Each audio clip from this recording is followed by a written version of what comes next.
Would you know if your company or your family has been targeted right now? Well, welcome back to the Cyber Executive. I'm your host, Marc Ashworth, and today we're diving into how to protect what matters most, both work and at home. This is one of those conversations you don't want to miss today. Join me today in someone who spent his career on the front lines, a retired Secret Service agent, now with M6 Global Defense, and a good friend of mine, Tim Reboulet. Tim, welcome to the show and great to have you here today. Yeah, thanks so much for having me, Mark. And it's always a pleasure, over the years working with you. And I look forward to the conversation, today. Yeah, absolutely. We always have a great conversation. And before we get started, let's take 2 seconds, hit that follow button on your favorite podcasting app, and share the Cyber Executive with your friends, your coworkers, or that one person who still thinks password 123 is cutting edge security. All right, let's get into it. So, Tim, physical security is something that everyone needs to take, be conscious of, and especially in the work environment. And we've seen tragic things happening to business leaders. And so, what sort of tips do you recommend beyond just that? Here's a security camera, or here's card access. What's something that people should be thinking about on that? Yeah, that's a great question. And in these things, I tell people all the time, not only will it help you at work, but at home. You spend the majority of time with your family, going to a ball game. Opening day was yesterday here in our city, and having situational awareness. So I can't emphasize it enough. Situational awareness. The smallest amount of situational awareness is the difference between being a victim and a survivor. So that's something I would hammer home, that having that situational awareness, and we could get more into it later, but that would be my 2-word answer to that question: situational Yeah, awareness. I agree. If you're going to try to take a shortcut through downtown and you're walking and it's a dark alley, don't take that dark alley, right? I mean, I jest about it, but there's some common sense things there. If it's not open and lots of people around, you don't want to take those shortcuts sometimes. Yeah, and everybody, in all industries, especially in the private industry, they want to focus on, we spend money, so we're safe. That's not true. I mean, I don't want to tell you how the sausage is made, but the majority of what you can do to keep yourself safe is free. It's investing in your personnel, education, and training. As we talk about at M6, everything starts with the foundation, then you build the framework, then you put the finishes. Everybody wants to go to the finishes first without a proper foundation, and that situational awareness is the proper foundation. And another thing I tell people too is the enemy of preparation is apathy, complacency, and the belief that it can't happen to me. You can't walk around thinking that something's always going to happen to you, but if you prepare yourself properly, you're going to safeguard yourself, and you may not prevent something, but what we talk about, as a Secret Service agent and at M6, is how to mitigate, how to make it less severe. Yeah, and a good little story here to kind of about that situation and awareness is I was in New Orleans, me and my wife, and we were going through a store, and I noticed there was kind of looking around and kept seeing this gentleman as we going through a couple different stores, and then he was behind us when we were crossing the street. And so when the light turned green, we took one step out and then stepped over, and then he had to walk past us, and then we just went back the other direction. But when we walked past, or when he went past us, he turned around and looked at us. Yeah. He knew something was not right there, and that situational awareness there was something that kept us from potentially getting mugged as we were going back towards our hotel, walking back. Even though we were on the open street, it was daytime, but you never know when something's going to happen and who that person might be. Yeah, and then that's a perfect example, which I tell people all the time. What we use in law enforcement is multiple sightings over distance and time equates to a pattern. And then when we used to do surveillance back in the Secret Service, we use counter surveillance actually as Secret Service agents. We have a whole counter surveillance unit, and if you think you're being followed, make 3 left turns. You know why? Because if you make 3 left turns, you just made a circle. Yeah. Yeah, absolutely. And But make sure those left turns aren't down a dark alley or Yeah, something like that. So yeah, exactly, be exactly. careful. Stay Yeah. where there's a lot of people there. Well, and That's for speaking of sure. situational awareness, two of my favorite quotes. One's by General Eisenhower, and he said, "No plan survives the first contact with the enemy." The other, which is my favorite quote from the infamous Mike Tyson, uh, "Everybody has a plan until they're punched in the face." So, That's right. and this goes hand in hand with situational awareness and what you just described. Have a plan if something happens and something goes awry. Know how you're going to react. Literally and figuratively. Hmm. Yeah, and if you're a CEO of a company and you're in the press for whatever reason, when you're making those public appearances, you should probably be more alert to those sort of things. So, what sort of tips would you recommend there, to where you don't end up like the insurance CEO? And, whether, you might be, well, I'm carrying a gun. Well, that doesn't matter because you're not trained to react off of that, like someone like yourself or a police officer or someone that's had that training, that's constantly looking for those situations to react, to pull the gun, versus it, you might have it but it might not be there for you. Yeah, that's a great question. And, honestly, it's the foundational aspects of the protective methodology, which I learned through the U.S. Secret Service. And everything starts with threat intelligence. Everything starts with threat intelligence. And you mentioned United Healthcare CEO who was assassinated in New York City, Brian Thompson. And that should have been mitigated. That individual should be alive. Charlie Kirk should be alive through basic, basic stuff I learned on day one in the Secret Service Academy, Protection 101, that people aren't doing. And the methodology here, I'll let you know what it is. The methodology starts with threat intelligence. No matter where you are, city, state, uh, anywhere you go, you need proper threat intelligence. And obviously, companies like ours, we have our own threat intelligence analysts. We could provide reports for you.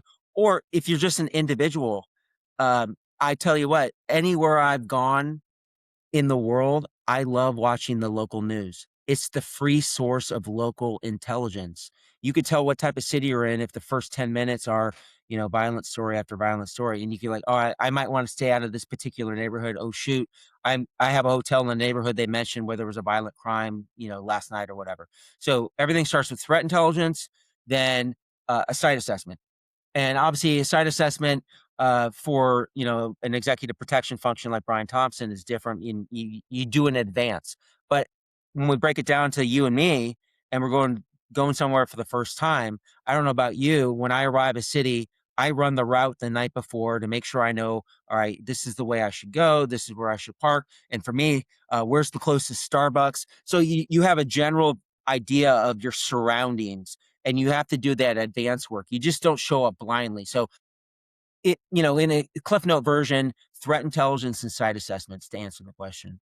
Yeah, yeah, and you hear other stories around or recommendations when you're traveling of, especially if you're in, I guess, more of a crime-ridden city or something like that, to either be on the lower levels versus the higher levels and those sorts of things. What's your recommendations there? I've heard both sides. You want to be on the lower level so that way if you had to you can get out, especially fire, that sort of things. But then also, if there's some sort of crime rioting type things, you could actually just jump out safely the window, break the window and get out, those sort of things. What's your thoughts on that part of I'll tell you the trick, uh, right in the middle, eighth floor. You know why? And this is an old trick from the U.S. Secret Service, without giving away too much. But any fire ladder in any major metropolitan city, fire apparatus is going to go to the eighth floor. So typically, a good breakout room for us was the eighth floor. Where if even if you're on the 16th floor, if you made it to the eighth, you should be pretty good because a fire apparatus, fire rig with a ladder system is going to be able to extend to the eighth floor. Beyond that, they it's engineering feat that they can't really extend. So I always personally, I hate the first couple floors, especially when you're like at a motel drive-in type thing. I always feel so uneasy. So then I would recommend, second floor if you could get it. Or first of all, try not to stay at a motel if you don't have to. But then if you're at a proper hotel, I would say right in the middle of the eighth floor. But also, again, do that advance. When I get there, I read the maps that are in the room on the Mhm. walls. I find my nearest escape. I find out where it's dumping out to. Then I let my kids know too. I have three young kids. We always have a plan. You always have to have a plan. You go to a ball game and have a plan, hotel, have a plan. But again, eighth floor, I would say eighth floor is the happy medium. Yeah, great tip. And I do the same thing when I'm walking through. It's like there's stairs. We're 5 doors down from there. It's to where if you had to, you couldn't see, you can feel the way out. Much like the airplane. It's like where's the exits at as I'm walking in, and counting how many seats to the exit way. And I don't know, it's just something I've always done, and part of it's a geek thing of just counting in general. But Yeah, so no, no, you hit it on the head. Even as a Secret Service agent, our training facility is in the DC area. And we during training and throughout my career, we would train with the Maryland. Well, actually, in Maryland is the National Fire Institute, and we'd go and they have this room that they would fill with smoke and talk about you know getting your heart rate down and overcoming the fight, flight, or freeze, and you're in a smoky room and you have to figure out how to get out. And you hit it on the head, Mark. In hotels, get low. And most hotels, they actually put reflectors and lights at your kneecap or ankle level because the smoke is going to fill the hallway and you got to get low. And you're right. You could count the doors with your hand as you're going down to the fire stairwells. Then the fire stairwells are always pressurized. So when you open that door, the smoke isn't going to fill it. It's going to suck the smoke down. So that's why there's always that hard time to open the door. So yeah. yeah, a lot of little tips that I know not everybody went through Secret Service training like I did, but these are muscle memory type things. And that's what, I want to bring up too. You have to practice. We all played sports, but you have to have it in muscle memory because in times of life and death, flight, fight, or freeze will take over and you just have to do. Mhm. Yeah, and it's just like the tabletop exercises you do in cyber. You do them because of practice, and or a football team, they're practicing every day, so that way that they know what to do and those sort of things, and it becomes just reactionary and versus panic and thinking on things. One of the things that we did at one of my previous companies was for the annual fire drill. We actually put a smoke machine in a stairway, so that way when people came in and tried to go out through the stairway, they saw there was smoke in there with the intent that they need to find a different exit to get out. And those that actually try to go into it and everything is like, okay, you guys failed the test, so but it made people think, and their reactions was like, well, what do I do? And it's like, well, there's smoke. You don't go into an area where there's smoke. You find a different route. So that might be something to test on those fire drills. In your office is this $50 smoke machine worked wonders. So Yeah, not to complicate matters, but I've studied every school shooting or mass shooting. I've read the DOJ reports over the last 25 years, and a lot of these mass shooters they'll pull the fire alarm because what do? We go mhm. outside, and we call that a diversion. So if you hear a fire alarm, I'm not telling you to disregard the fire alarm. I'm not trying to complicate matters, but think. We use the term, fight, flight, or freeze amygdala, the small part of your brain takes over, which is a primitive part of your brain for survival. You're not using your frontal cortex to think logically. So what we use is called OODA loop. You observe, you orientate, you decide, then you act. It gets your frontal cortex involved in a fight, flight, or freeze because human nature, the small part of your primitive brain takes over fight, flight, or freeze for you to survive, and that's just our basic mammalian instinct. So using OODA loop to think logically, and that's when you're in a shooting situation, you need to think logically to make the next step. So using the OODA loop, OODA, will save your life. Yeah, and speaking of a shooting situation, a lot of schools go through those drills, and some businesses do, but especially in the schools because of the active shooter. So, what sort of tips do you have for that people should be considering off there? Because I know one of them was, if if you're in the room and the shooter's coming in, just and you got a bunch of people in there, someone just start throwing stuff, because then other people will start throwing stuff at the attacker. And don't just hide underneath the desk, because they're just going to walk over above the desk, or shoot through. So what other tips do you have there from that? Yeah, it's another great question. I adhere to, I was the director of safety and security at Ladue School District upon retirement for the Secret Service. And we adhered to methodology that was implemented by Tier 1 Tactical. They're a bunch of St. Louis County tactical SWAT guys. And it's the 4 E's. 4 E's as in echo. And the first E is educate. So you spend time, you educate, you have a plan, you know what the plan is. Then if something happens, the following 3 E's are evade, escape, and engage. And I don't want to mix this up with there's a million of them out there. Alice, run, hide, fight, that type of stuff. But I don't like run, hide, fight, because what do? We grew up playing hide and seek. And what do? You hide till you're found. And in a lot of mass shootings, people have hidden for 15, 20 minutes, but then they're found and they're shot. They had the opportunity to evade. Evade is more like a verb. You're finding a cover or, concealment. You're hiding, then you're moving until you escape. So evading, escaping, then last measure, we just saw it at, um, I believe it was Old Dominion University, where that individual, the mass shooter, went into an ROTC classroom, and the ROTC kids engaged, and they killed them with their bare hands. So we tell a lot of teachers to have golf balls on their desk, and last case scenario, you just start throwing golf balls, staplers, whatever, because I'm trained. 25 years, I'm trained to shoot with things coming at me and whatever. But a lot of these mass shooters aren't. So any disruption is going to buy time, Mhm. and time is going to save lives. So yeah, it all works. Yeah, absolutely. So when those sort of, I guess, what's a good way to safely practice that in the organization? Because you obviously, as you mentioned, you have to educate everyone, and you should have a set time. You shouldn't just spur it on people and make them there should be a scheduled event type deal, because there's a lot of anxiety and PTSD even from a training situation. If you have someone walking through with firing a fake gun and that sort of stuff, I hear that from teachers and everything that's gone through that. So what's kind of a best approach of doing that, if you could share?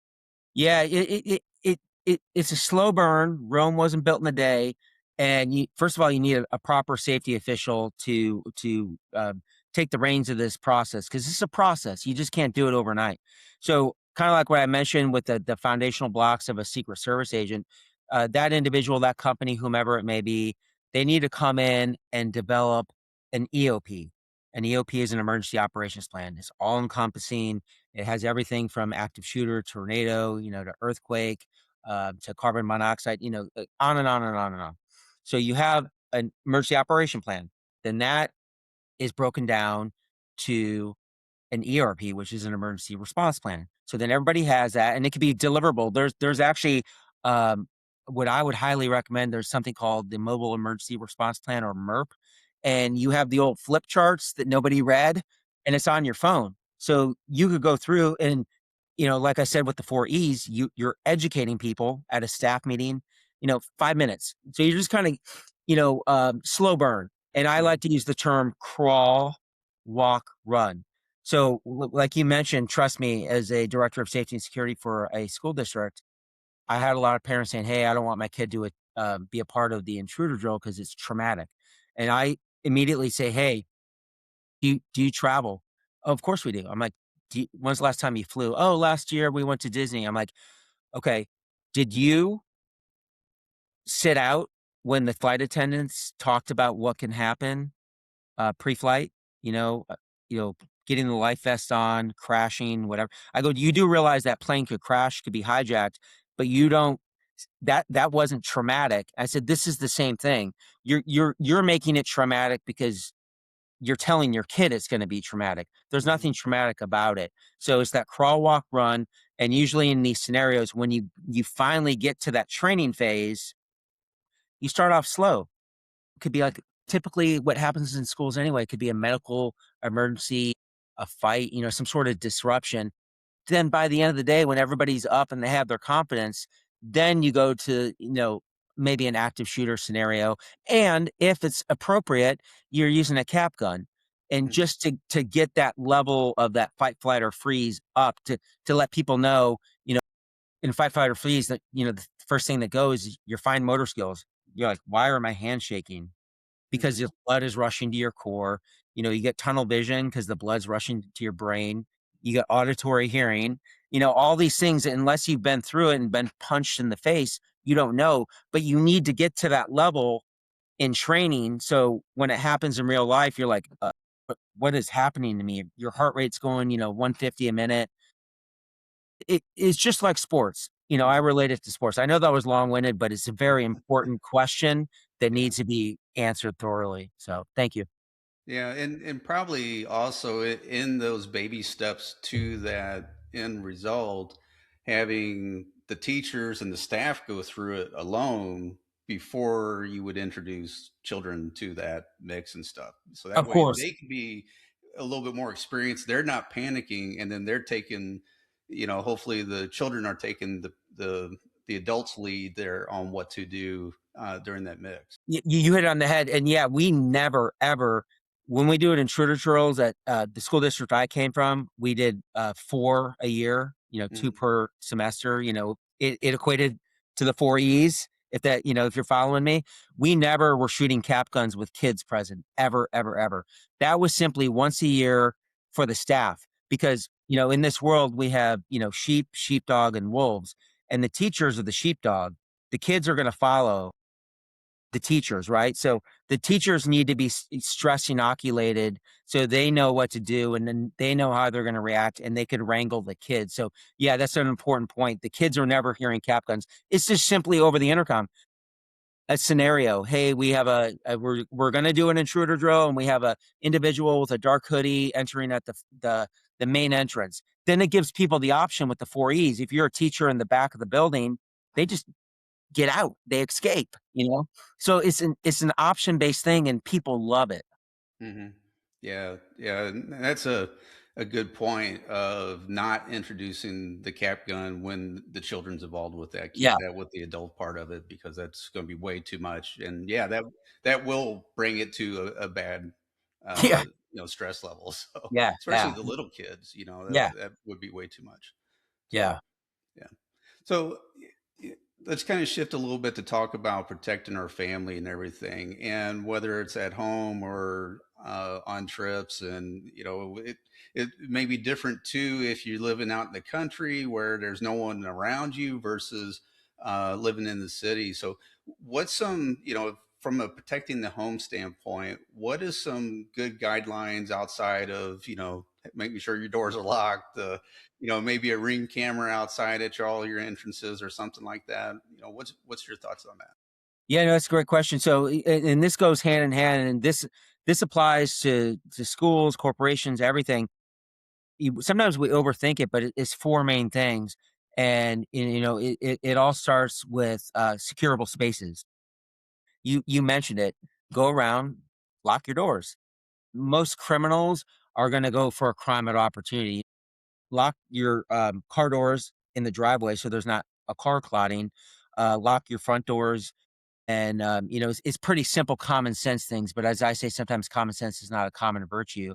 But then it goes to communication. When I mention communication, every family should have a safe word, because, especially in the cyber world, you get these hoax threats saying, especially with AI, where they may take a picture or your child's voice or my voice and say, "Hey, I'm being held hostage in some foreign country. You need to wire me X amount of Bitcoin," that sort of thing. And this is kind of similar, like similar but different for the whole Nancy Guthrie thing. But you need to have a safe word, and so your family knows that only Tim would say X, Y, or Z. I'm not going to tell you what mine is right here, but my family Absolutely not. knows. Don't do that. Yeah.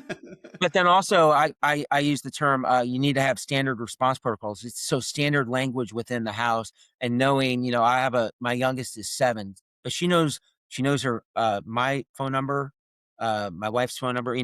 Not like when we were kids where we had to memorize, hard lines by kids nowadays. If they have phones, they don't have anything memorized. So memorizing your mom and dad's phone number, 911, and your home address. Those Mhm. are key things. More away from the home, but in the home, just the old thing, the Port Authority, see something, say something, and that applies at home too.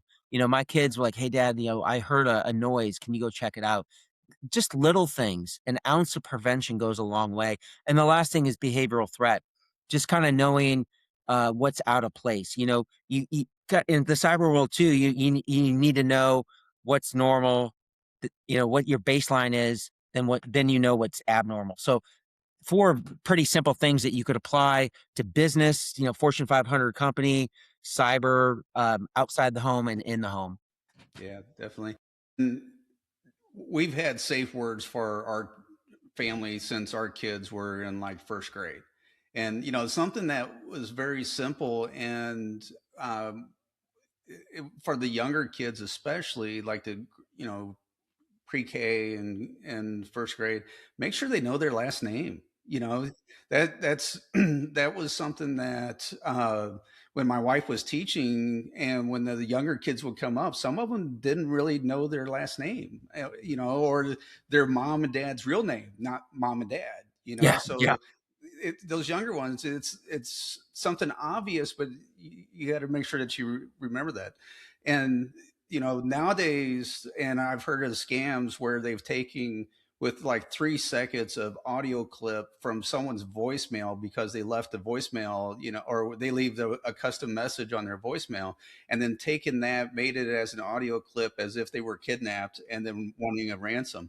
So it's so easy, especially nowadays with kids having social media accounts, voicemail, and all that sort of things, to be able to pull audio, pull video now even, and use that as blackmail. And so the first thing to, if that happens, step back and say, okay, what's the password? What's the family password? And if they can't give that to you, hang up, because and then get on the phone and call that person and say, hey, and if you can't get a hold of them, have back ways around off of it yeah. and stuff. Well, and you just hit it on the head, Mark. You're a cyber guy. I'm a cyber guy. That's just the physical aspect of two-factor authentication. I mean, Yes. and you need to use the two-factor authentication in the physical world as well because it works. Having a Secret Service agent, we had military aides that had nuclear codes. You need 2 keys at the same time to set the codes off. So why not do it in a physical sense at home as well? Right. I mean, Yeah. we all of us in our industries, no matter what you're in, you have the answer. Just apply it to safety. It's pretty common sense, and I'm happy I love talking about this stuff. I did too, and that's why we have the podcast, and to bring in people like yourself and have these wonderful, engaging conversations on how to whether it's protect ourselves, and but the physical world and the cyber world collide a lot. There's so much integration between there, and what happens on one affects the other and vice versa. And a lot of the techniques in one, is very similar to the other. It's just, the mannerism on how it's done. And this is a perfect example with the passcode and the 2 factor, like you called it. And so having that is very important to, as a fundamental part of your family, no matter where they are, who they are, that sort of things. And when they go off to college, it makes it even more scary. I mean, you're worried about them as a parent anyway, because they're not in your house. But even as they grow into adulthood and stuff, that same thing takes place. Or, you know, another simple thing is if they're in a situation, maybe they're at a high school party and they're uncomfortable, and then they could just send you know, a a keyword, a different keyword, just for help, and to where you can kind of go and get them, and they could always blame, oh, I can't do, my parents won't, but you can get them and pull them out safely and without having any sort of breaking of trust or anything. But if you do that, go into it of no questions asked. You're there to help them and then bring them in, Yeah. bring them home safely. So, Yeah, and there's three other kind of really easy, quick fixes for those of us that don't have all the money in the world for the highest security systems and whatever else. I'm telling you, having traveled the world, the universal sound that all bad guys are afraid of is a Remington 870 shotgun racking around into the chamber. yeah. And even if even if you're not a gun person and you don't want a live round, it doesn't matter. It's the sound. Mhm. Everybody in the world knows. And everybody in the world, if you notice I've traveled the world, and if you watch any foreign news, they obviously speak different languages, but on the back of police jackets, it says police. Everybody knows what police means in any language. So having, a little, I used to cycle a lot out in the country, and a lot of folks aren't very fond of cyclists. So we always had one guy ride, and on the back it said police in big letters. And technically that's illegal. You can't impersonate, but in fine print underneath it says, I support my local police. Yeah. So, but people immediately see that like, oh, I'm not going to mess with those people. Or you don't have a security system, create a sign, put, whatever it is, Tim Reboulet security, in the front and the back. And again, crimes of opportunity, the bad guy's going to go to the low hanging fruit. So, oh, Hmm. and the last thing, I've been hit with pepper spray. I've been gassed with CS, everything. I know how to react, but I've been hit with bear spray. That will knock you to your knees. You have a canister of bear spray at your front door, especially with these like fake delivery people that show up and force entry. You have bear spray at your front door, it's going to knock anybody down to their knees, and it's going to buy you time to call 911. So again, maybe I shouldn't have said that, but these are quick, easy fixes for most Americans that don't have the money to buy these fancy systems. Yeah, and I even heard use wasp spray because it'll shoot 25 feet. But yeah, And so, if you can't find, or bear spray's not in your area or something like that, because bear spray shoots further, that's oh why yeah, and it's very powerful, obviously. And I know from seeing the training camps for police and everything, for legal purposes, if you go in front of a judge and stuff and say, well, I pepper sprayed someone, if you haven't gone through that regular training of being pepper sprayed, then there's an issue there from a logistics standpoint. So I've seen videos of it, of people, cadets and that sort of things getting that done. And yeah, it's not a good experience, but I understand why that you have to do it. And it's only yeah.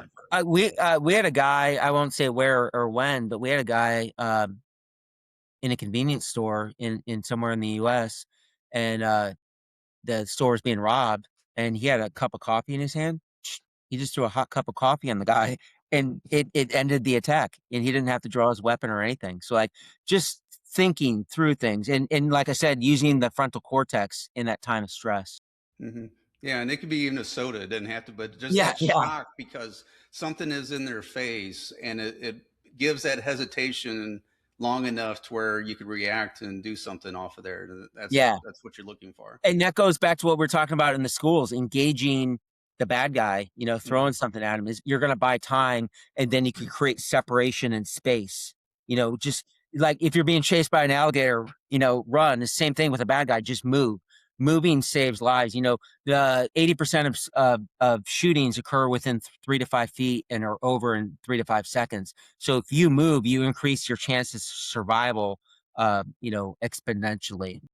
Yeah, and also talking to them because they're not expecting any sort of reaction, and if you say something off the wall like I got 14 children, and and that sort of things, that's sometimes enough just enough to kind of get them to be off of that track of anger or whatever it might be. Just some sort of distraction there allows you maybe enough time to get further away, or to, if you can't get away, to that fight reflex too. So. Yeah, and you brought up something that I'm passionate about. It's called the pathway to violence.